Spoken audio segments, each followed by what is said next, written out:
हरे कृष्णा कृष्णा कृष्णा कृष्णा हरे हरे हरे राम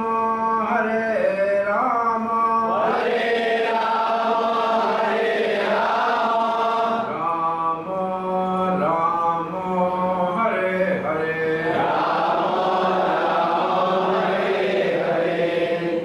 हरे कृष्णा। आप सबका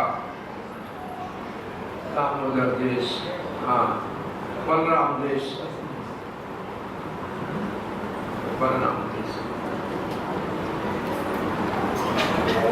मैं शुक्रवार के दिन फ्राइडे को सायंकाल के इवनिंग के सत्संग में आप सबका स्वागत है।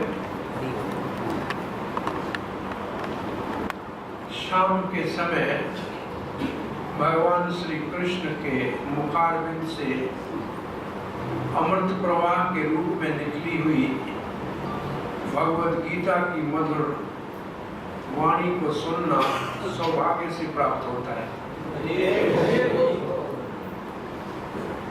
आप भाग्यशाली हैं, यू आर मोस्ट फॉर्चुनेट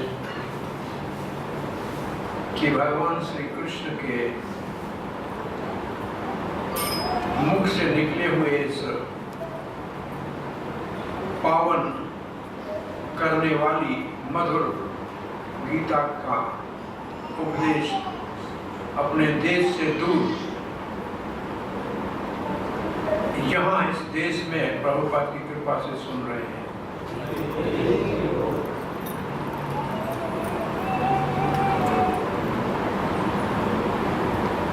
गुरुदेव महाराज जयप्रकाश का स्वामी कह रहे थे प्रभुपाद नहीं होते तो ये सौभाग्य पूरे विश्व को प्राप्त कैसे हो सकता था।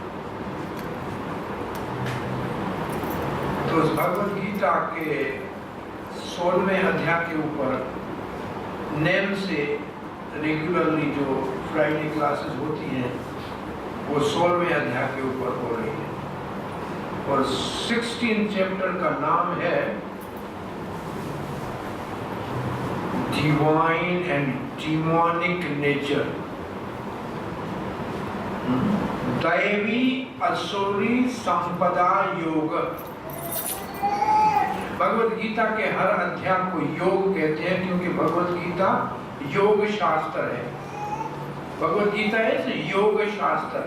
भगवद गीता वो शास्त्र है जिससे हम श्री कृष्ण के साथ अपना संबंध स्थापित कर सकते हैं।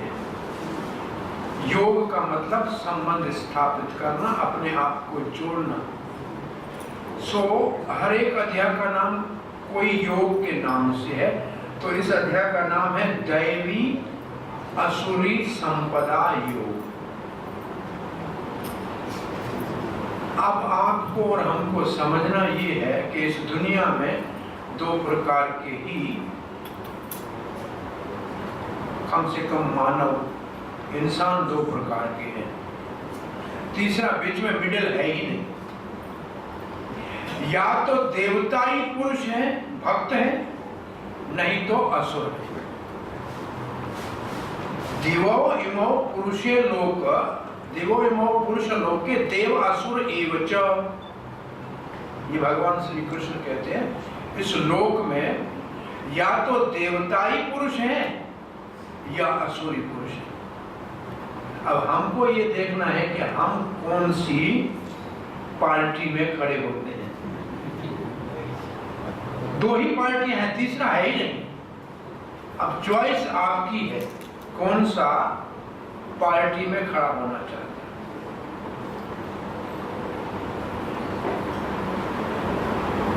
प्रभुपाद जी एक प्रवचन में कह रहे थे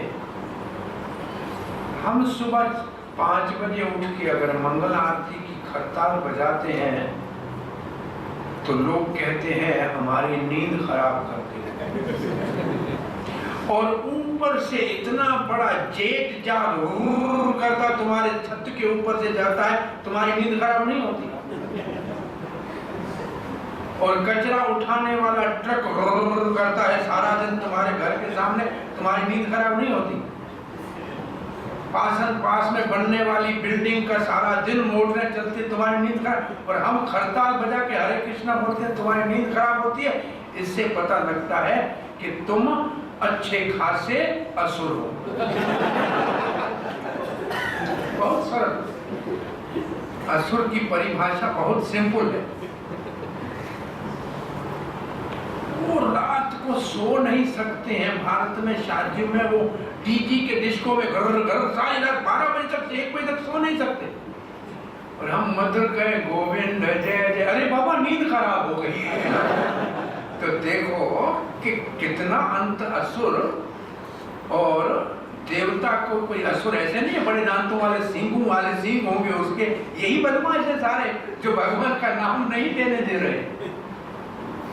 तो असुर। और फिर ये एक शब्द है इस पूरे अध्याय में, अभिजातोसी पांडव। अभिजातोसी का मतलब ये तो इनके जन्म से इनबिल्ट गुण है। दैवी संपदा भी अभिजातोसी पार्थ। अर्जुन तुम देवी संपदा देवताई गुणों से जन्म लेकर आए हो, तुम्हारे अंदर ये जन्म से गुण है। और असुरों के गुण भी मां के गर्भ में जैसे आते हैं तभी से असुरों के गुण वहीं से पलने शुरू होते हैं। आज सुबह के भागवत क्लास में कह रहे थे हिरण्याकश और हिरण्यकशिपु दिति के गर्भ में क्या आया, 2 आए और पूरे ब्रह्मांड को अंधकारमय बना दिया। तो जन्म में आते ही असुर। और भगवान तो कहते आसुरीम योनिम आपना, जन्मनी उनको मैं एक जन्म से दूसरे जन्म में एक असुर जोनि से निकाल के दूसरी में डालता हूं। तो जोनि का मतलब वो तो जन्म लेते ही असुर होके आते हैं। तो अब ये असुर 14वें अध्याय भगवत गीता का नाम क्या है? 3 modes of material nature। त्रिविभाग प्रकृति के गुण, त्रिविभाग प्रकृति के गुण, सतोगुण रजोगुण और तमोगुण। जो सतोगुण में होते हैं वो देवी संपदा वाले होते हैं, रजो और तमोगुण वाले प्रायः असुरी प्रवृत्ति के होते हैं। ठीक है। 15वें अध्याय भगवत गीता का नाम क्या है? पुरुषोत्तम योग। और उसमें इस भौतिक जगत को क्या बताया है? ऊर्ध्व मूलध शाखा। ये ऐसा एक अश्वत्थ वृक्ष है, it is like a tree with upside down, roots are up and branches are down and the branches are some upper and some lower. Upper branches सतोगुण में होती है, देवी पुरुष रहते हैं। लोअर ब्रांचेस रजो और तमोगुण में असुरी प्रवृत्ति के होते हैं। और 16वें अध्याय में भगवान ने पहले देवी संपदा के गुणों का वर्णन किया और फिर कहा कि अब असुरी गुण सुनो।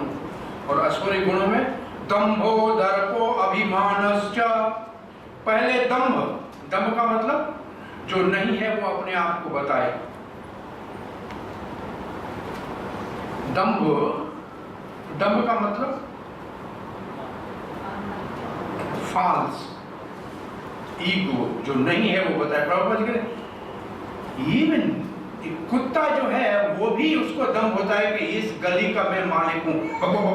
आप गली में जाओगे क्या, गली उसको क्या गवर्नमेंट ने वहां का सार्जेंट मुकर्रर किया है? जो कुत्ता जिस गली में होता है क्या गवर्नमेंट ने अपॉइंटमेंट किया हुआ है? आप जाओगे तो वहां भूखेगा। उसको दम होता है मेरी गली में आ गया, हाँ कैसे आया मेरी गली में? Even the animals have dam. So human being को दम्भ से मुक्त होने के लिए क्या होना पड़ेगा? तृणादपि सुनिचेन तरोरपि। निम्रता। मैं कुछ भी नहीं हूं इस दुनिया में, मेरी वैल्यू क्या है? ये शरीर जो हमारा बना हुआ है, जिनको सजाने के लिए बड़े घर बनाए हैं, विला बनाए हैं और कॉस्मेटिक से सजा के सुंदर कपड़ों में ढक के रखते हैं। इस सारे का जो बना हुआ जिस मटेरियल का है उसकी वैल्यू 130 रुपया है। इसके अंदर जो सारा माल है वो उसका अगर आप निकाल के और मार्केट में बेचो तो 130 रुपये से ज्यादा इसकी कीमत नहीं है।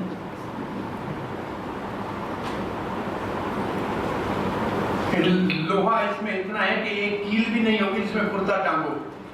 शरीर में इतना भी लोहा नहीं है और इतना फास्फोरस नहीं है कि घर में माचिस से तुम रोटी जलाने के लिए एक दिया सलाई जगह, इतना भी नहीं। इसकी वैल्यू है क्या इसलिए? और तुम्हारी लंबाई चौड़ाई कितनी है? 1/10,000 ऑफ टिप ऑफ हेयर। इतने छोटे हो और इतना बड़ा अहंकार करके दुनिया को। पहले तो आप इस दुनिया में आए, जिसके घर में आए उसको जानते थे? हाँ, बाजार में कार तो खरीदने जाते हो तो चॉइस की लेते हो, कपड़ा चॉइस का लेते हो, घर का चॉइस का लेते हो, और जन्म चॉइस का होता है क्या? और जब पैदा होते हो तुम्हें मालूम है तुम्हारा माता पिता कौन है? नहीं, किसी ने बोला बेटा और हमने मान लिया। और भगवान कहता है कि मैं तुम्हारा बीज प्रदा पिता आज तक हम नहीं मानते। किसी ने कह दिया मैं तेरा बाप हूं, हमने मान लिया, चाहे वो बाप हमको घर से निकाल दे बड़े होने के बाद। लेकिन ये बाप जो असली है वो कहता है कि अहम बीज प्रदा पिता, और मैं तुम्हारा इतना शुभ चिंतक हूं, कभी तुम्हारी छात मैंने छोड़ा ही नहीं है।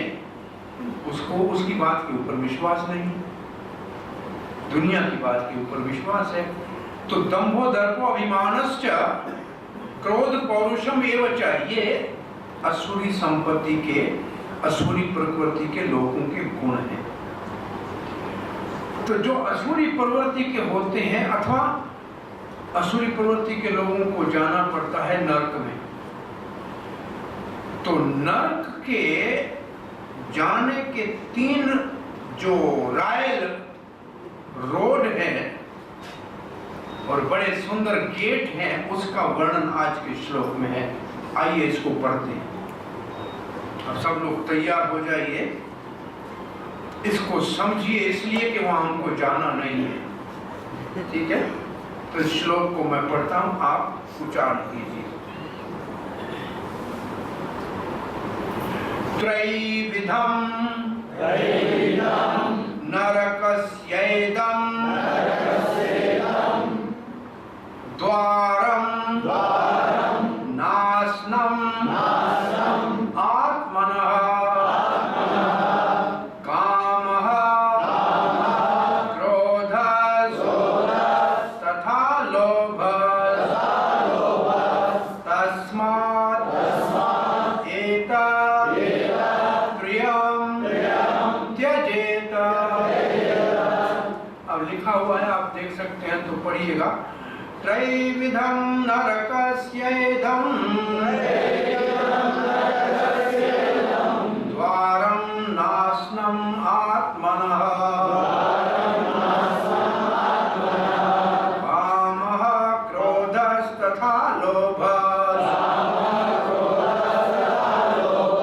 तस्मात् एतं त्रयं त्यजेत्।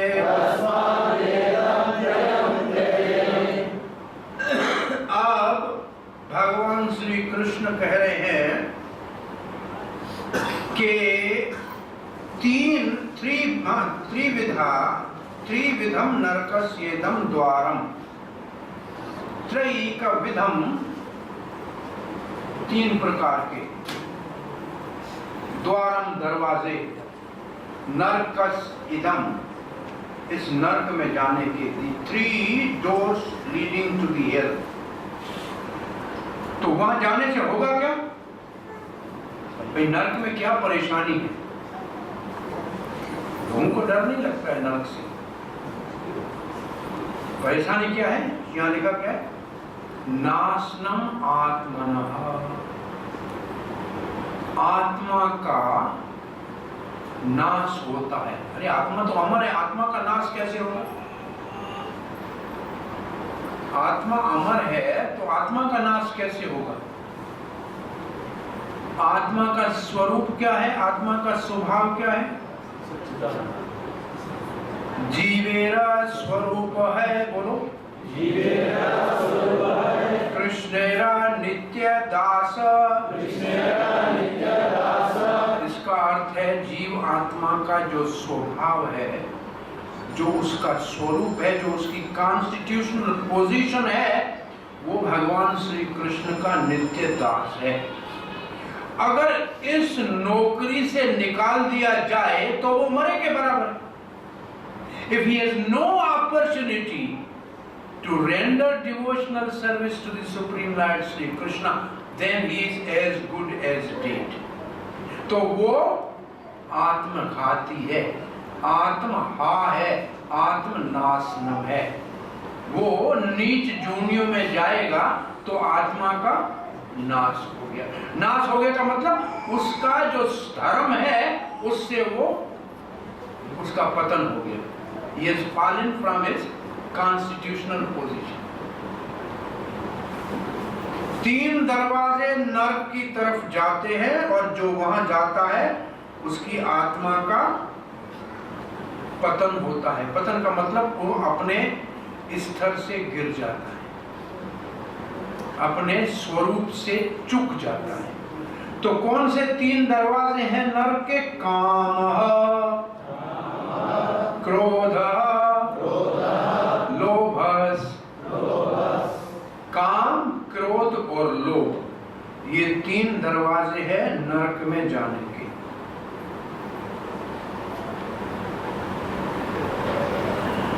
काम का क्या अर्थ है? एक काम का अर्थ है इच्छाएं। यहां काम का अर्थ है अंग्रेजी में लस्ट, क्रोध एंगर और लोभ ग्रीड। ये 3 नरक के द्वारे हैं, काम, क्रोध, लोभ। काम का प्रतीक रावण है, महान असुर रावण काम का प्रतीक है। इतना काम कि वो भगवान के श्री रामचंद्र के प्रियसी सीता को भी काम के कारण उठा के ले गया। असुरी प्रवृत्ति के गुणों में रावण काम का प्रतीक है, काम रूप रावण है। भोग विलास में उसने उसकी जीवनी की चरित्र, अगर रामायण में चरित्र पढ़ेंगे वाल्मीकि की रामायण में, तो वो शक्ति प्राप्त करने के, वरदान प्राप्त करने के बाद ब्रह्मा से एक बहुत सुंदर कन्या थी, हिमालय में जटाएं बढ़ी हुई थी, ध्यान और तपस्या कर रही थी, उसका नाम वेदवती था। उसको देखकर हिमालय पे रावण ने कहा, सुंदरी तुम यहाँ किसके लिए तपस्या कर रही हो? उसने कहा, मेरे पिता ने कहा है कि तपस्या करके भगवान विष्णु को वर के रूप में ग्रहण करो। मैं भगवान विष्णु की प्राप्ति के लिए तपस्या कर रही हूँ। रावण ने बोला, विष्णु छोड़ो, मैं लंकेश हूं, आप मेरे साथ विवाह कर लो, मैं आपको स्वीकार करता हूं। और रावण ने जबरदस्ती उस कन्या के जटा में हाथ डाला। उस वेदवती ने अपने एक हाथ को तलवार बना के अपनी जटा को काट दिया। रावण का हाथ दूर हो गया और कहा, सुनो रावण, अब तुमने मेरे केशों को हाथ लगाया है, अब मैं ये शरीर इसमें नहीं रहूंगी, लेकिन तेरे मृत्यु का कारण मैं बनूंगी कामी रावण, जाओ।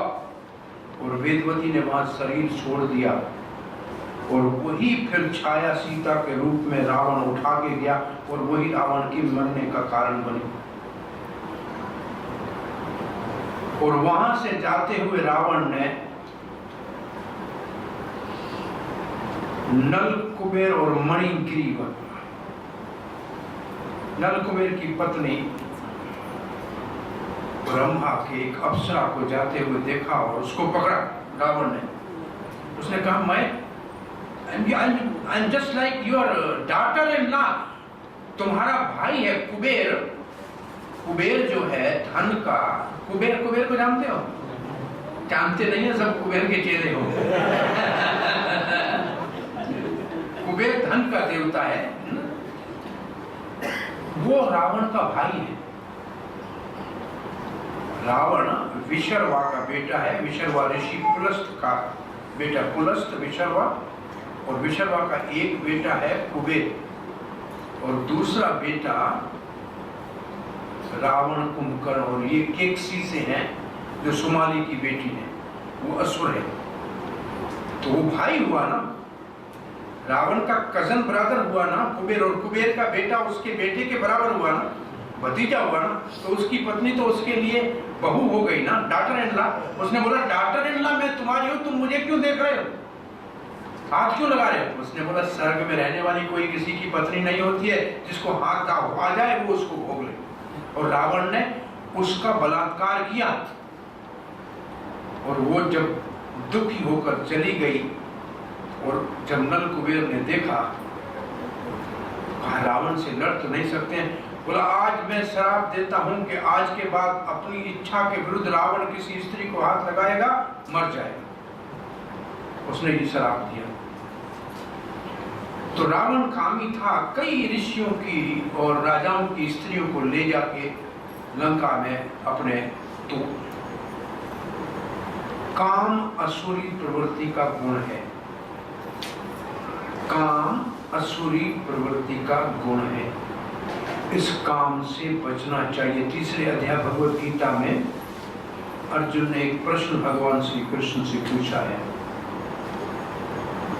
अथ केन प्रयुक्तो यम पापम चरति पुरुषः। क्या कारण है श्री कृष्ण वृषणी वंशी, आदमी पाप क्यों करता है? करना तो नहीं चाहता, you don't want to do any sinful activities. What forces him? क्या चीज उसको जबरदस्ती पाप है? अतकेन प्रयोक्तम यम पापम चरति अनिच्छन्नपि वार्षण्य, अनिच्छन, he don't desire, उसकी इच्छा नहीं है, he don't want, अनिच्छन्नपि वार्षण्य बलादेव नियोजित है, जबरदस्ती पकड़ के कोई उससे पाप करा रहा है। अब आप सोचिए पाप कौन कराता है हमको? कोई कहे कि देखो भाई भगवान की आज्ञा के बगैर पता ही नहीं हिलता, तो कोई पाप करता है तो भगवान कराता है, हम थोड़ी करते हैं। ये आसान तरीके, very easy way to just escape everything. पाप करते रहो, भगवान करता है। लेकिन भगवान भगवत गीता में कहता है मैं किसी के पाप का और पुण्य का जिम्मेवार नहीं हूं। नादते कश्चित पापम न चैव सुकृतिम विभुः। पाप क्यों करते हैं? अज्ञानेन आवृतम ज्ञानम, उनका जो ज्ञान है, उनका जो नॉलेज है, जो उनकी बुद्धि है, उसके ऊपर अज्ञान का पर्दा है, इसलिए वो पाप करता है। मैं पाप नहीं कराता हूं, अज्ञान पाप करता है। तो क्या आत्मा पाप करती है? आत्मा तो बहुत शुद्ध है, सच्चित आनंद है, वो पाप कैसे करे? तो क्या शरीर पाप करता है? बहुत जड़ है, कैसे पाप करे? टेबल कैसे पाप करेगी? बताओ, टेबल पाप कर सकती है? तो शरीर कैसे पाप करेगा? तो आखिर पाप कौन करता है? भगवान ने उत्तर दिया है काम एष क्रोध एष। अर्जुन, पाप का कारण जो है काम है। काम एष क्रोध एष रजोगुण समुद्भव। ये काम उत्पन्न कहां से होता है? इसका जन्म कहां होता है? फ्रॉम वेयर दिस काम इज टेकिंग इट्स बर्थ? रजोगुण उद्भव। When the person is in rajogun mode of passion, then काम takes its power. रजोगुण से काम का उत्पत्ति होती है। कामेश क्रोधेश, काम दिखता नहीं है, काम सूक्ष्म है, लेकिन जब वो पूरा नहीं होता है तो उसका रूप थोड़ा सा ग्रास हो जाता है और वो दिखने लगता है, उस रूप का नाम है क्रोध। मेरी इच्छा कुछ है, आपको दिख नहीं रही है, लेकिन पूरी नहीं हुई तो क्रोध आया तो आंख लाल हो जाएगी और पता लग जाएगा कि आदमी को क्रोध है। और क्रोध क्यों आया? क्योंकि काम पूरा नहीं हुआ। मानव के पतन का एक रास्ता भगवत गीता में बताया गया है, दूसरे अध्याय में। किसी को याद है? मानव के पतन का रास्ता भगवत गीता के दूसरे अध्याय में।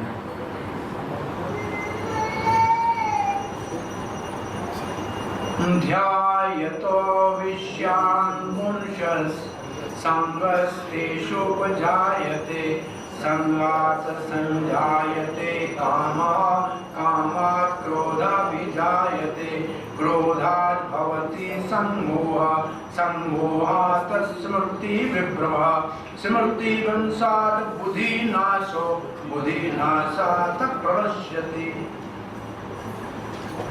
ध्यायतो विषयान् मुमुक्षुः। आदमी जब किसी विषय किसको बोलते हैं? इंजॉयमेंट का ऑब्जेक्ट, इंजॉयमेंट के ऑब्जेक्ट को ध्यान, तो उसका केवल ध्यान करता है। सौबरी ऋषि यमुना के जल में अंदर पानी में बैठ के तपस्या कर रहा था कि कहीं बाहर रहूंगा और कहीं कोई स्त्री पुरुष देख लिया तो मेरा हो सकता है ध्यान चला जाए। और अंदर पानी में भी मछली और मछला आपस में प्रेम करने लगे और महाराज का मन उधर चला गया। सौबरी ऋषि तपस्या को छोड़ के जमुना से निकल के मांधाता मथुरा का राजा था, उसके पास सूर्यवंशी के पास गया, बोला मेरे को शादी करनी है। पहले ब्राह्मण राजाओं के पास जाके बोलते थे मुझे शादी करनी है, और महाराज उनका सारा शादी का खर्चा भी करते थे, ब्राह्मण की कोई लड़की भी देते थे।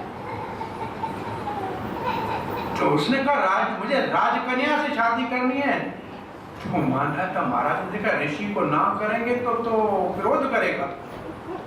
तो कहा आप महाराज हो, ब्राह्मण हो, अंदर जा सकते हो, मेरी कन्या है, जो आपको पसंद करे उससे शादी करना। ऋषि बड़ा बुद्धिमान था, समझ दिया कि मेरे को बूढ़ा और तपस्या से गाल अंदर और मेरी दाढ़ी जटाएं देख के महाराज समझता है तो मेरे को देख के तो सब भाग जाएगा, पसंद कौन करेगा। मेरे को ना नहीं करना चाहता है, लेकिन बड़ी बुद्धिमानी से मेरे को टाल रहा है। उसको तो योग की इतनी शक्ति थी कि बहुत सुंदर ऐसा नौजवान अंदर बन के गया। महाराज की 50 लड़कियां ने बोला हम तुमसे ही शादी करेंगे। नारद को जब ब्रह्मा जी ने अपने हृदय से उत्पन्न किया और कहा कि बेटा अब तुम जाके थोड़ी सृष्टि करो, नारद ने बोला मैं स्त्री का मुंह भी नहीं देखना चाहता। ब्रह्मा जी ने बोला मैं तुम्हें शराप देता हूँ, तुम स्त्रियों से सारा दिन घिरे रहोगे। और नारद बेचारा वहां से सीधा गंधर्व बना उपभ्रंश और सारा दिन वो गंधर्वियों के साथ गाता और नाचता रहा। तो ये ऐसा नहीं है कि ये काम काबू किस वक्त कैसे किसको घेर लेता है, कोई भरोसा नहीं, और पूरा नहीं होता है केवल ध्यान करने से। केवल विषयों का ध्यान करो, माने इसका अर्थ क्या है? As soon as you contemplate of thinking of sense object, you will develop attachment. उससे आपको आसक्ति हो जाएगी और आसक्ति काम में परिवर्तित हो जाएगी, और काम पूरा नहीं होने से क्रोध हो जाएगा, और क्रोध होने से आदमी का दिमाग खराब हो जाता है। क्रोधात् भवति सम्मोह। सम्मोह का मतलब क्रोध में आदमी अपने बाप को भी नहीं पहचानता है, माँ को भी नहीं पहचानता है, भाई को भी नहीं पहचानता है। और ये क्रोध कहीं विलायत में नहीं रहता है, आपने सबने अपने अपने परिवार और घरों में देखा हुआ है। ये क्रोध सब रिश्ते भुला देता है, सब नाते भुला देता है। ये जब आता है तो आदमी क्रोध का पुतला बन जाता है, आवेश में आता है क्रोध, और जब आता है तो आदमी को क्रोध का पुतला बना देता है, और उसका फिर उसको कुछ याद नहीं रहता है कि मेरा अपना कौन है पराया कौन है, बुद्धि भ्रष्ट हो जाती है और उसका पतन हो जाता है। आदमी फिर नीचे गिर जाता है, असुरी योनि में चला जाता है। क्योंकि काम और क्रोध हुआ तो कहाँ जाएगा? काम और क्रोध कौन सा गेट है? किसका गेट है? नरक का द्वार। तो प्रणश्यंति, जाके पतन होगा, नरक में चला जाएगा। तो काम एष क्रोध एष रजोगुण समुद्भव, ये कहां से उत्पन्न होता है? बोला रजोगुण से।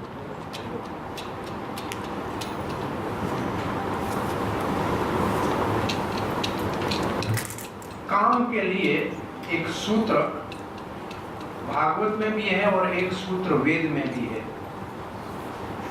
और व्यासदेव ने जब ये सूत्र लिखा काम के ऊपर, कितना काम बलवान है, व्यासदेव ने लिखा है, जरा ध्यान से सुनना। व्यासदेव ने लिखा है, यंग मैन एंड वुमन, नवयुवक स्त्री और पुरुष, रिलेशन में, रिश्ते में, if they may be mother and son, माँ और बेटा हो, बहन और भाई हो, बाप और बेटी हो। जरा इन तीनों रिश्तों के ऊपर थोड़ा आराम से ध्यान दे के सोचो। व्यासदेव का सूत्र है, जवान अवस्था में स्त्री और पुरुष, चाहे वो रिश्ते में बहन भाई हो, माँ बेटा हो या बाप बेटी हो, एकांत के स्थान में नहीं रहना चाहिए। काम बहुत बलवान है। तो व्यास का शिष्य जैमिनी बैठा था, बोला महाराज ये क्या लिखा है? ऐसे कैसे संभव है? इतना क्या काम में शक्ति है? व्यासदेव मुस्कुराए, कुछ बोले नहीं। जैमिनी अपने आश्रम में गया। वो तो साधक था, पक्का नैष्ठिकी ब्रह्मचारी था। रात शाम का समय हुआ, आंधी तूफान आया, साइक्लोन आया, रेल होने लगी, थंडर हो रहा था, और एक लड़की जैमिनी के आश्रम में आई। जैमिनी ने कहा यहाँ रुकने के लिए जगह नहीं है। आंखें बंद करके बोला जाओ। तो उसने कहा महाराज आपके शरण में आई हूँ, अब इस वक्त मैं कहाँ जाऊं? अंधेरा है, तूफान है, वर्षा है, आप आश्रय दीजिए। जैमिनी ने आंख खोल के देखा, बोला नहीं। बोला महाराज आप साधु लोग दया नहीं करेंगे तो मैं कहाँ जाऊं? बोला ठीक है, वो दूर कुटिया है, उसके अंदर जाओ, दरवाजा बंद करना और सुबह होते ही वहां से निकल जाना। कोई भी आए दरवाजा मत खोलना, चाहे जैमिनी आए और जैमिनी हो तब भी दरवाजा मत खोलना। ये कह के भेजा दे। जैमिनी ने आंख खोल के उस लड़की को देखा। अब जैमिनी को जो जप कर रहा था, ओम जो भी कह रहा था, वो दिखे नहीं और लड़की दिखने लगी। अब जैमिनी थोड़ी देर रुकने के बाद दरवाजे के ऊपर गया उसकी लड़की के, बोला दरवाजा खोलो। उसने बोला नहीं खोलूंगी। बोला जैमिनी ने कहा है नहीं मुझे मत खोलना। बोला मैं जैमिनी हूँ। बोला जैमिनी ने कहा है जैमिनी आए तो भी मत खोलना। अब जैमिनी परेशान होके कुटिया की छत के ऊपर चढ़ा और छत का घास सारा हटाया और ऊपर से कूद के अंदर गया। और जैसे अंदर गया तो देखा व्यासदेव बड़ी अच्छी लंबी दाढ़ी से बैठे हुए। बोला जैमिनी, बोला महाराज आपका सूत्र सत्य है, मैं मूर्ख नहीं समझ पाया। तो ये वर्णन है शास्त्र में कि काम कितना बलवान है। और ये काम क्या है? काम एष क्रोध एष रजोगुण समुद्भव महाअश्नो। अश्नो कहते हैं खाने को, अश्नामी का मतलब खाऊंगा, महाअश्नो का मतलब पेटू है। ये काम इसका पेट भरने वाला नहीं है। आप कहो कि थोड़ा सा एंजॉय करने से मैं पेट भर जाएगा, कभी पेट भरने वाला है ही नहीं। ये दूसरा एक भागवत का और वेद का सूत्र है। एक आदमी को, वन पर्सन, उसको सारी दुनिया का धन दे दिया जाए, all the wealth of the world. और ये वैदिक समय की सूत्र है, तो लिखा है एक आदमी को विश्व का सारा धन, सारे पशु, पहले पशु धन हुआ करता था, animals were considered like cows as a asset, सारा धन दिया जाए, सारे पशु दिए जाए, आजकल के हिसाब से सारे मॉडल की गाड़ियां दी जाए। और तीसरा स्टेटमेंट भी सुन लो, और सारी नौजवान लड़कियां उसको दे दी जाए, फिर भी उसकी इच्छा पूरी होने वाली नहीं है। ये भागवत का सूत्र है। इतना सारा मिलने के ऊपर भी उसका काम पूरे होने वाला नहीं है।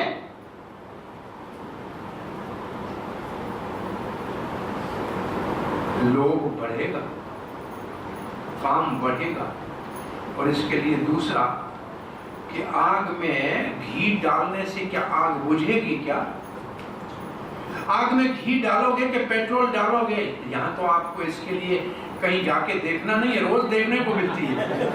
हाँ? आग के अंदर पेट्रोल डालने से आग बुझेगी क्या? हाँ? तो काम को पूरा करने के प्रयास करने से काम कभी खत्म होने वाला नहीं है। माँ अश्नो,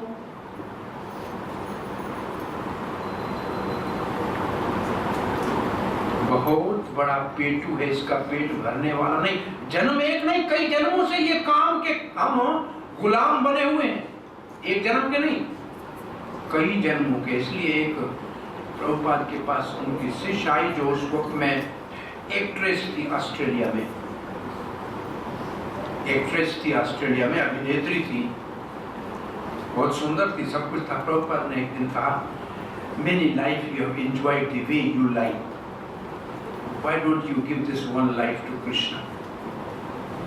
बहुत से तुमने जीवन तुम्हारी इच्छा के अनुसार भोग किया है, एक तो जीवन कृष्ण को अर्पण करके देखो, and then see what Krishna will do for you। अभी तक तब से वो भगवान कृष्ण के इस अंतर्राष्ट्रीय कृष्ण भावना अमृत संघ के आंदोलन में अटल सेवा में लगी हुई है। 40 साल से ऊपर हो गए। तो ये काम के गुलाम तो हम कई जन्मों से हैं। अब एक बार तो राम की गुलाम भी होके देखो, बहुत काम की गुलामी कर ली, अब राम के गुलाम होना चाहिए।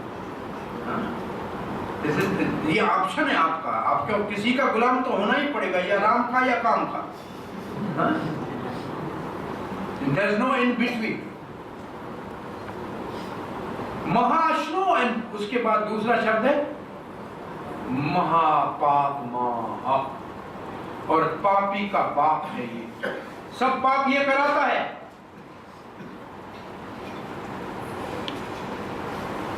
लोग महाष्णु महापापमा विद्येय वेरिना, जान लो ये तुम्हारा सबसे बड़ा शत्रु है। हमारा शत्रु कौन है सबसे बड़ा? काम हमारा सबसे बड़ा शत्रु है। ये काम हमारे को इस भौतिक जगत के जेल खाने में बांध के डालने का कारण है। काम is the cause of our being in this material world, shackled by the desire of lust.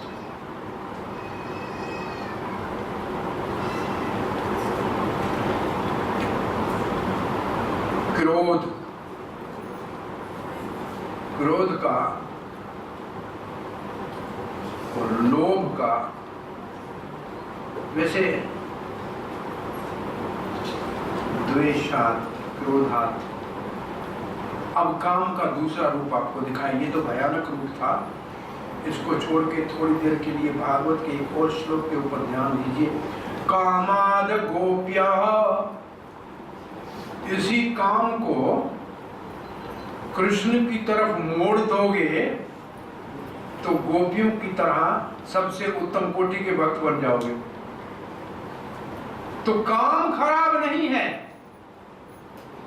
लेकिन काम का जो इंद्रियों की तरफ जाना है, भोग की तरफ जाना है, वो खराब है।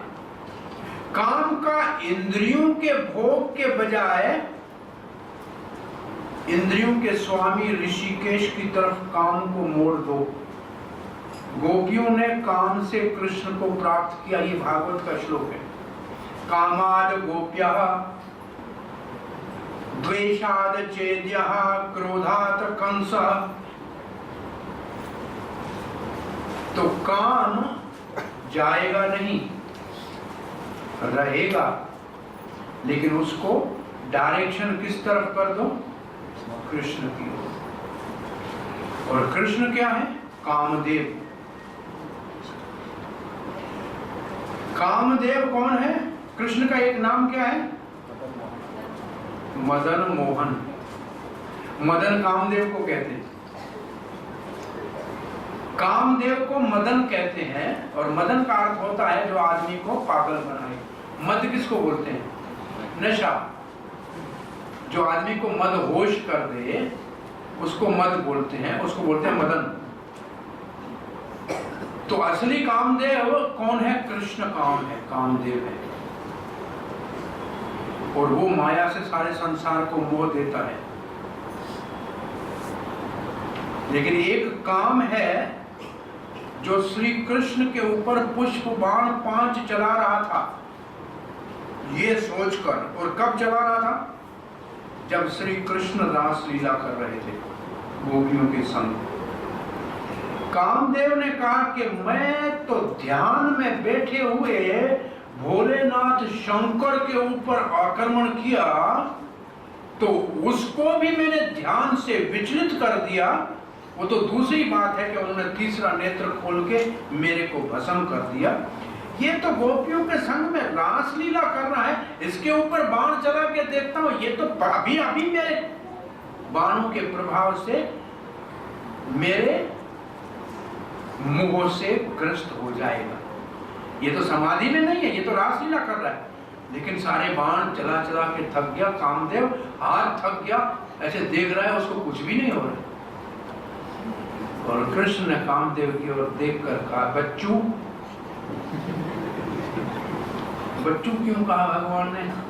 बोला तुम्हारा जो भगवान शंकर के तीसरे नेत्र खोलने से जो तुम्हारा शरीर समाप्त हो गया, काम का एक नाम है अनंग।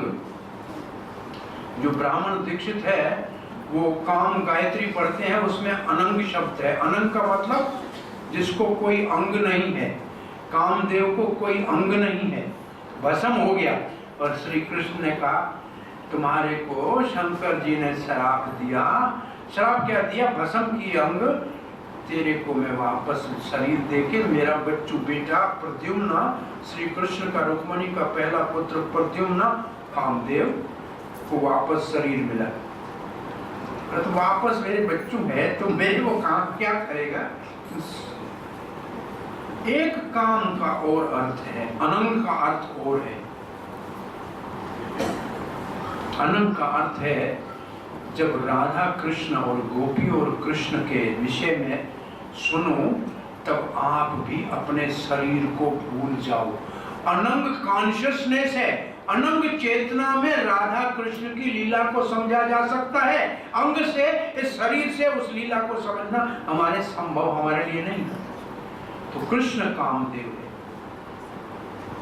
उस कामदेव की तरफ तुम्हारा काम जाएगा तो तेरा काम बन जाएगा, और संसार की तरफ तुम्हारा काम जाएगा तो तेरा काम तमाम हो जाएगा। अब आप कहां जाना चाहते हो? एक तरफ काम बनेगा, एक तरफ काम तमाम हो जाएगा। कामदेव की कृष्ण की तरफ जाओगे तो तुम्हारा काम बन जाएगा। कृष्ण से अगर काम हो जाए तो उसको प्रेम कहते हैं। काम और प्रेम में इतना अंतर है जितना लोहे और सोने में अंतर है। काम लोहा है, प्रेम सोना है। कृष्ण इंद्रिय प्रीति धरे नाम प्रेम, स्वयं इंद्रिया तृप्ति धरे नाम काम।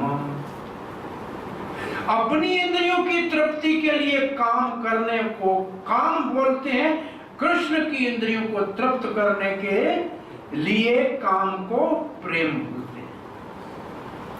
कृष्ण इंद्रिया तृप्ति अर्थ जो काम होता है उसको प्रेम कहते हैं। तो ये काम प्रेम में परिवर्तित हो जाएगा। गोपियों को कृष्ण के साथ प्रेम कहता है, कोई काम नहीं कहता है, काम बदल जाएगा। असल में हमारा जो कृष्ण प्रेम है वो इस भौतिक जगत में बदल के काम का रूप ले लिया है। जैसे दूध से दही बन जाता है, ऐसे प्रेम बदल के काम हो गया। इसको वापस प्रेम में परिवर्तित करो, काम सीखो। और ये तुम्हारे बहुत बड़े वैरी है, नरक में तो ले जाएंगे लेकिन यहाँ भी बहुत बड़े आपके शत्रु हैं।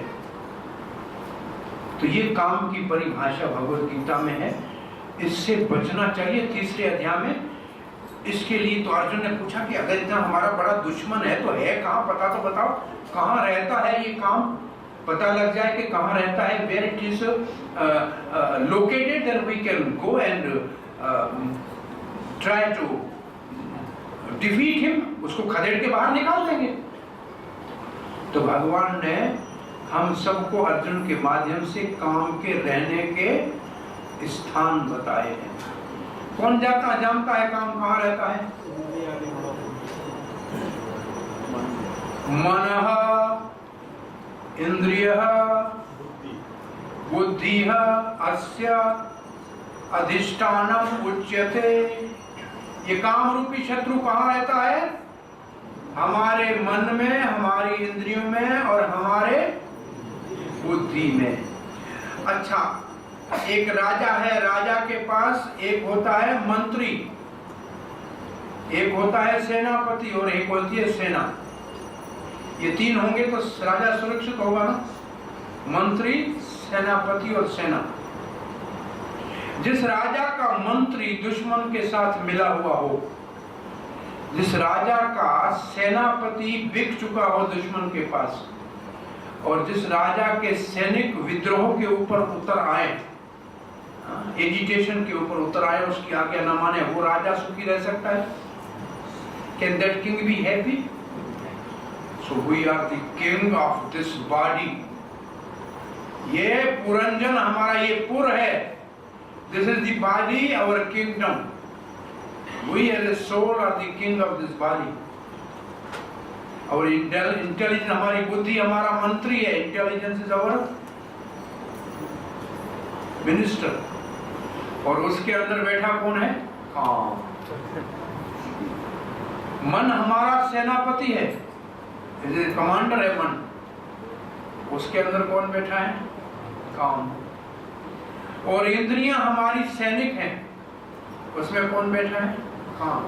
अब बताइए हम कैसे सुखी रहेंगे? हमारे इस शरीर रूपी नगर जिसके हम राजा है, उसका मंत्री भी बिक चुका, उसका सेनापति भी बिगड़ चुका और सैनिक भी काम के गुलाम है। अब कहाँ सुखी रहेंगे? तो फिर कृष्ण भगवान कहते हैं, अर्जुन इसको पहले तुम प्रजही, इसको थोड़ा रोको। तो कहां से रोकना शुरू करें? अब तीन जगह आपको बता दिया यहाँ काम रहता है हमारे अंदर, तो कहां से काम शुरू करें? तो सोचिए कहां से उसको खदेड़ना शुरू करें। From where we should start to kick him out. कहां से शुरू करें? बुद्धि से, मन से, इंद्रियों से। जो कह रहा है मन से, उससे पूछता हूं कि मन तुम्हारा है कहां, तुम बताओ जरा। हमारा मन कहां है हमें भी मालूम नहीं।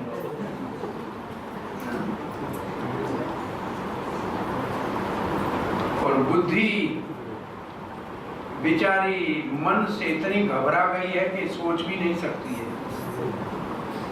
कृष्ण की हमारे को शिक्षा है कि आदौ इंद्रिय संयम्य। जो पहली मोटी इंद्रियां, तुम्हारे पांव तो तुम्हारे बस में है ना, वो तुमको कहेंगे शराब खाने जाओ, तुम बोलो नहीं मंदिर चलूंगा। ये तो कर सकते हो कि नहीं कर सकते हो? ये तो तुम्हारे बस में। मन कहे कि कहीं जाना है, तुम रोको तो भी रुकने वाला नहीं है, लेकिन पांव तो रोक सकते हो ना। कि भाई ये तो आपके बस में है कि नहीं। शुक्रवार के दिन फ्राइडे को इस्कॉन मंदिर में आना, भगवत गीता सुना, प्रसाद खाना, आरती सुनना, ये तो आपके बस में है कि नहीं है। तो ये पहले नेम बनाना इंद्रियों को। प्रभुपाद जी क्या कहते हैं, इफ यू सी कृष्ण, भगवान श्री कृष्ण को आंखों से देखो, कानों से कृष्ण के विषय में सुनो, और खाना है तो कृष्ण का प्रसाद खाओ, और फिर देखो कि तुम्हारा ये काम अपने आप दुगला पड़ जाएगा, थकने लग जाएगा। तो इंद्रियों को पहले नेम से संयम में लाओ। आदो इंद्रिय संयम, और फिर दूसरे किसी को हाथ मत लगाओ। फिर तुम इंद्रियां संयम में आ जाएं तो आत्मा को बलवान बनाओ, अपनी आत्मा को बलवान बनाओ। बोलो कैसे बनाए? बोला परमात्मा से अपना रिश्ता जोड़ लो, और तब आत्मा का नेबर कौन है? Who is the next door neighbor of the आत्मा? सोल का नेक्स्ट डोर नेबर कौन है? बुद्धि। Intelligence is next door neighbour of the soul. आत्मा का बुद्धि निकट का पड़ोसी है। जब आत्मा बलवान हो गई भगवान की कृपा से, तो बुद्धि को निर्णायक बनाएगी। डिस्क्रिमिनेटिंग इंटेलिजेंस, डिटर्मिनेशन बढ़ जाएगी। और फिर जब आपकी बुद्धि निर्णायक हो जाए, डिस्क्रिमिनेटिव हो जाए, तब फिर मन क्या करेगा बेचारा? वो तो बुद्धि के अधीन है, अपने आप में मन कुछ नहीं करे। Then you control your mind. भगवान, आत्मा, बुद्धि, मन, एंड देन जही शत्रुम काम रूपम दुरासदम, उसको जड़ में ही खत्म कर दो काम को, उसको रहने के लिए जगह भी मत छोड़ दो।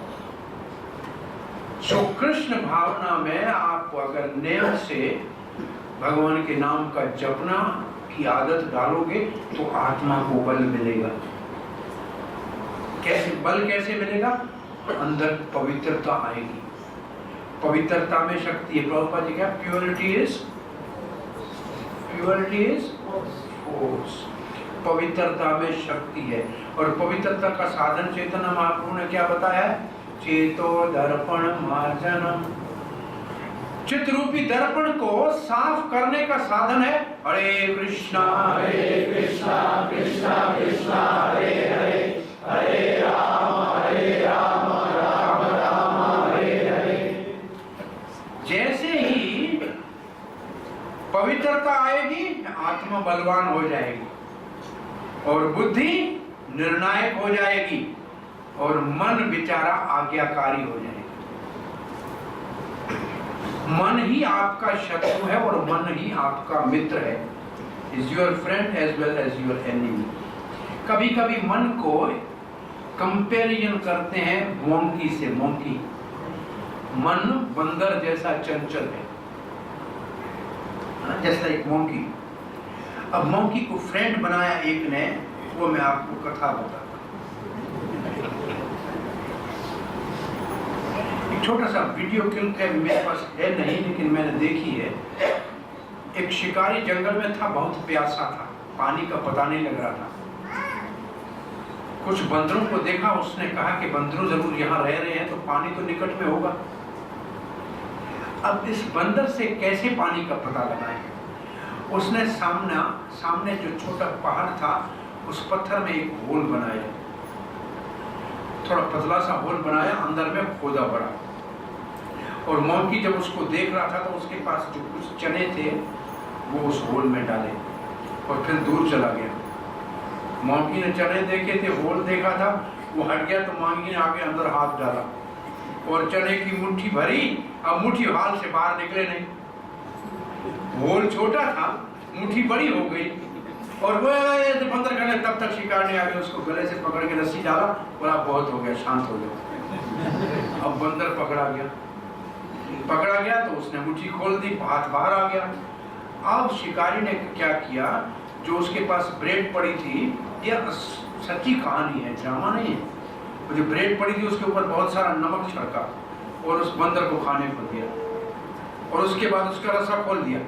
तो वो जो नमक खाया था तो उसको प्यास लगी, बंदर भागा जहाँ प्यास था, और वो आदमी उसके पीछे भागा और सीधा पानी के पास पहुंचा और पानी पिया। तो बंदर को मित्र बना के पानी का पता लगाया। तो हमारे मन को भी पहले ऐसे जने वाले खड्डे में हाथ डालना पड़ेगा और फिर थोड़ा सा नमक वाला ब्रेड खिलाएंगे, तब हमको कृष्ण प्रेम के रास्ते के पानी के तालाब का पता लगा बताएगा। ऐसे नहीं बताने वाला ये। तो मन को मित्र बनाया जा सकता है जब बुद्धि उस शिकारी की तरह बहुत तेज होगी तब। बहुत सुंदर ये क्लब है, एक कहीं से मिले तो कभी देखना। तो ये काम रूपी शत्रु को भगवान की सेवा में आपको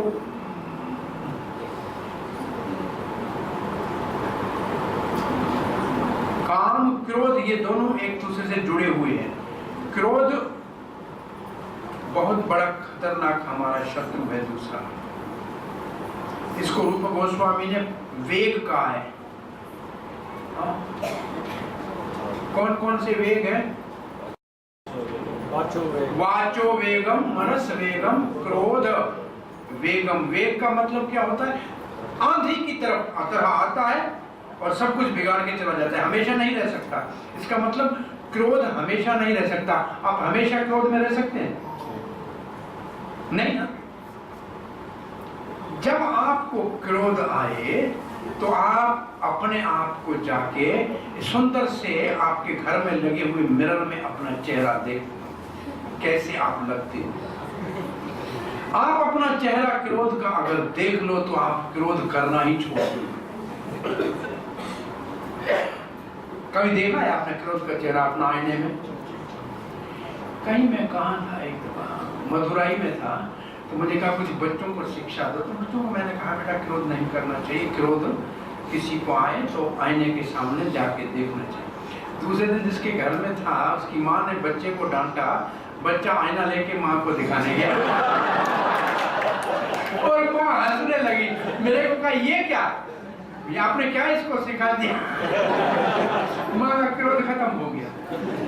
तो क्रोध में हम असुर लगते हैं, असली राक्षस लगते हैं।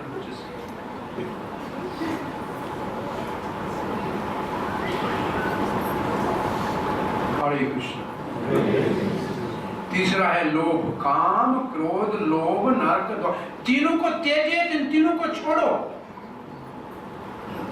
लोभ, Sikandar the great Alexander Bharat में जब आया तो सुना था यहाँ बहुत बड़े साधु संत योगी रहते हैं। किसी महात्मा के पास गया, कहा कि मुझे शिक्षा दीजिए, मुझे आशीर्वाद दीजिए। क्या आशीर्वाद चाहिए? मुझे आशीर्वाद दीजिए कि मैं विश्व विजयी बनूं, I should be the conqueror of the world. Mahatma ने कहा कई आए कई मर गए, तू भगवान को प्राप्त करने के लिए कोई साधन पूछ ले, क्या दुनिया का मालिक बन के करेगा? बोला महाराज आशीर्वाद देना है तो विश्व विजयी बनने का दो, let me become the conqueror of the world. तथास्तु, तुम्हारी इच्छा यही कर लो। अब सिकंदर ने कहा महाराज आपने बड़ी कृपा की, मेरे ऊपर आशीर्वाद दिया, अब मैं आपको कुछ गुरु दक्षिणा देना चाहता हूँ। तो चावल 2-4 किलो चावल भेज देना, कल खिचड़ी बनाएंगे, प्रसाद बांध देंगे। बोला चावल नहीं, राजा हूँ, किंग, मैं तो हीरे मोती आपको दान में दूंगा। बोल देना कोई किस में दोगे? तो महाराज ने, संत ने कुछ पड़ा था उसके पास, पात्र दे दिया, बोला इसमें ला के देना। वो गया अपने ट्रेजरर को बोला कि इसमें अपने पास जो बहुमूल्य हीरे हैं कुछ ये भर के महाराज को दे दो, भेजना है, ले जाना, गुरु दक्षिणा देनी है। ट्रेजर सारा खजाना खोल के उसमें डालने लगा, वो भरता नहीं है, परेशान हो गया। अरे भरता नहीं है, क्या है? बोला महाराज ये क्या दे दिया, सारा खजाना अंदर डाला, everything what I have put it is not still filled. Maharaj ने कहा जरा इसको उल्टा करके देखो, तो उल्टा करके दिखाया, बोला इंसान की खोपड़ी की हड्डी थी। बोला ये इंसान की खोपड़ी कभी भरने वाली नहीं। You put the whole world, it will always be empty. लोभ ऐसा है कभी भरने वाला नहीं है पेट। और लाओ और लाओ। लोभ तो कौन सा लोभ होना चाहिए?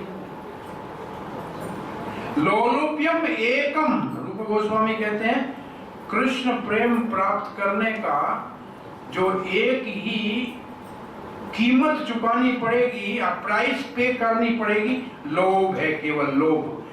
Develop greed for Krishna service, ये लोभ को भौतिक पदार्थों को इकट्ठा करने के बजाय कृष्ण भक्ति की तरफ इस लोभ को बढ़ा दो। लोभ, कथा सुनने में लोभ हो, कीर्तन में लोभ हो, कृष्ण सेवा में लोभ हो, तो ये लोभ भगवान के प्रेम को प्राप्त करने का एक ही साधन है। लोलोप्यम एकलम, एक ही साधन है कृष्ण प्राप्ति का, लोभ। ग्रीड पैदा करो अपने अंदर। ग्रीड जो अभी दुनिया की तरफ है, उसको भगवान की भक्ति की तरफ ग्रीड पैदा करो। पैसा गिनने में कितना अच्छा लगता है, ऐसे माला जपने में ग्रीड पैदा करो। जरा ज्यादा आज जपूंगा, क्या ये तो 500 दीनार में कुछ नहीं होता, तो 16 माला नहीं 25 माला करेगा, हरे कृष्णा हरे कृष्णा। ऐसा लोभ पैदा कर। लोभ, देखो एक वैष्णव फिलॉसफी ये है कि काम जाएगा नहीं, क्रोध जाएगा नहीं, लोभ जाएगा नहीं, इसलिए इसका चैनल बदल दो।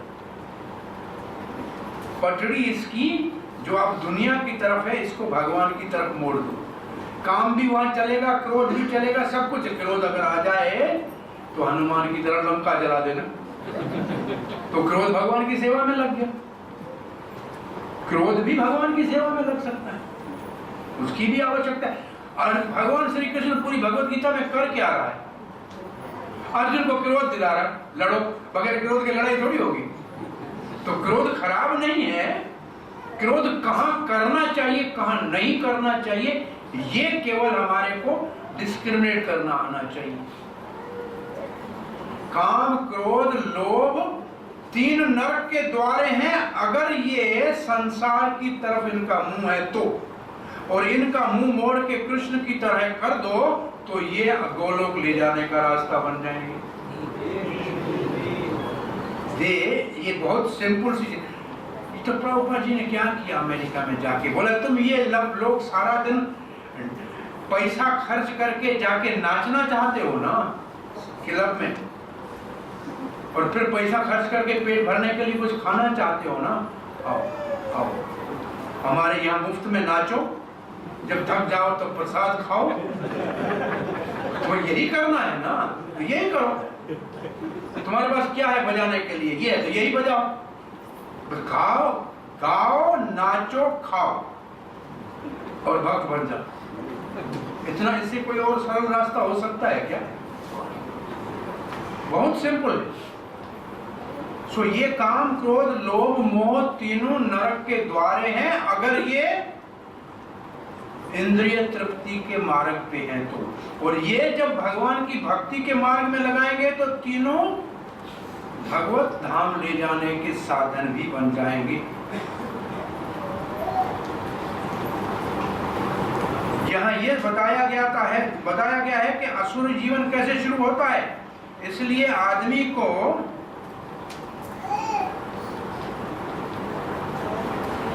एक बुद्धिमान व्यक्ति को, a sane man who does not want to glide down to the species of demonic life must try to give up these 3 enemies, which can kill the self to such an extent that there will be no possibility of liberation from this material entanglement. तो जो sane किसको बोलते हैं? sane और insane 2 शब्द हैं। हाँ जी, sane का मतलब, insane का मतलब पागल है, और इसके विपरीत है सेन, इसका मतलब समझदार। जो समझदार हैं उनको इन तीनों से बचना चाहिए, नहीं तो ये बहुत नीचे स्तर के ऊपर ले जाएंगे। लोभ को कभी कभी बोलते हैं लोभ पाप का बाप है। जैसे लोभ पाप का बाप है, और किसी ब्राह्मण को जब ये बताया, बोला ऐसे कैसे हो सकता है, उसको कहा कि तुम्हें चाहिए क्या, जो चाहिए तुम्हारे को एक हीरा ला के दो। तो हीरा कहाँ है, बोला वेश्या के पास है। ब्राह्मण वेश्या के पास कैसे जाए, लेकिन हीरे के लोभ में वहां चला गया। वेश्या ने कहा तुम्हें तो हीरा चाहिए, तुम ऐसे करो, तुम्हें भोजन खाना पड़ेगा। मैं तो आपके घर का भोजन तो नहीं खाऊंगा, पर नहीं खाओगी तो मैं हीरा नहीं दूंगी। देखो कोई देखता तो नहीं है, चलो भोजन खा लेता हूँ। तो भोजन खा लिया। भोजन खाने के बाद जो बुराइयां सब करनी थी, शराब पी लिया। तब जिसने कहा था कि देखो तुम्हारे को केवल एक लोभ हीरा लेने का हुआ, तुमने वेश्या का खाया, तुमने शराब पिया, तुमने अपने ब्राह्मण का पूरा धर्म गंवा दिया। तो लोभ एक से दूसरे पाप में हमको ले जाता है। लोभ हमारा सबसे बड़ा शत्रु है। इसकी जगह पे 18वें अध्याय में भगवान 3 चीजें कहते हैं, कभी मत छोड़ो। इन 3 चीजों को दुनिया की तरफ से छोड़ दो, भगवान की तरफ मोड़ दो। और 3 चीजें कभी नहीं छोड़नी चाहिए। वो कौन सी है? यज्ञ तप दान कर्म न त्यजेत पावनानि मनीषिणाम। जो मुनि है, जो ऋषि है, उनको भी पवित्र करने वाले 3 काम कभी नहीं छोड़ने चाहिए। यज्ञ कौन सा वाला? हरे कृष्णा कृष्णा कृष्णा हरे हरे, हरे राम राम राम हरे हरे। ये यज्ञ है, इसका नाम है जप यज्ञ। और ये संकीर्तन यज्ञ है, इसको कभी नहीं छोड़ना चाहिए, कभी नहीं छोड़ना चाहिए। ये यज्ञ करते रहोगे तो प्रेम बढ़ेगा कृष्ण का, तो काम अपने आप समाप्त हो जाएगा। काम को समाप्त करना है तो प्रेम को बढ़ाओ, और प्रेम बढ़ाने के लिए ये यज्ञ करना पड़ेगा। यज्ञ। और दूसरा क्या है? तप। तप कौन सा करेंगे? हरि कथा में 1 घंटा 2 घंटा बैठो। इस करने से क्या होगा? क्रोध कम हो जाएगा।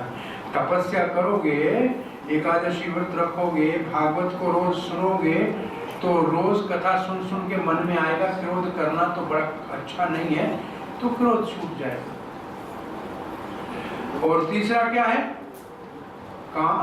यज्ञ, तप, और तीसरा दान करोगे तो लोभ खत्म हो जाएगा। जो देने सीख गया उसको लोभ खत्म हो जाएगा। पर जब देना ही है भगवान की सेवा में, तो लोभ करके क्या करोगे? दान से लोभ चला जाएगा, तप से क्रोध चला जाएगा, और नाम यज्ञ से काम चला जाएगा। तो 3 को पकड़ो तो 3 अपने आप चले जाएंगे। ये भगवत गीता में 2 तरफ से 2 चीजें, 3 छोड़ना है तो 3 ये काम कर लो। तो यज्ञ तो आप कर ही रहे हो, भगवान का नाम सभी जप रहे हो। वैसे प्रसाद खाना भी यज्ञ है, अंदर अग्नि है, उसमें सुहा डालना है। प्रसाद भी खाते हो तो भी यज्ञ है आपका। ये तो अग्नि है, उसके अंदर डालनी है आहुति। तो ये यज्ञ नहीं छोड़ना, और तपस्या मत छोड़ना। बैठ के 1 घंटा 2 घंटे शास्त्र पढ़ना, कथा सुनना, हरि कथा में रुचि रखो। ये तपस्या कलयुग में एकादशी का व्रत रखो, ये बड़ी तपस्या है। जन्माष्टमी का व्रत रखो, ये बड़ी तपस्या है। और भगवान का कथा 1 घंटा 1 सुन लो, ये बहुत बड़ी तपस्या है। इतनी ही काफी तपस्या है आपकी। और दान का मतलब है अपने समय का दान दे दो। 1 घंटा आके शुक्रवार को यहाँ पकाने में मदद कर देना, झाड़ू लगाने में मदद कर देना, ये समय का दान हो गया। शरीर का दान है, सेवा का दान है, समय का दान है। और यहाँ प्रसाद आपके लिए बनता है, इसके लिए अन्न का दान है, फल का दान है। तो ये सब चीजें दान में आ जाती हैं। तो ये करते ही रहना चाहिए, ये कभी छोड़ना नहीं चाहिए। ये कर्म कभी साधु को भी नहीं छोड़ने चाहिए। तो सामान्य व्यक्ति को तो ये बंधन से मुक्त करने वाले हैं। हरे कृष्ण। धन्यवाद आप सबका। Thank you very much. Anybody has any question और कमेंट?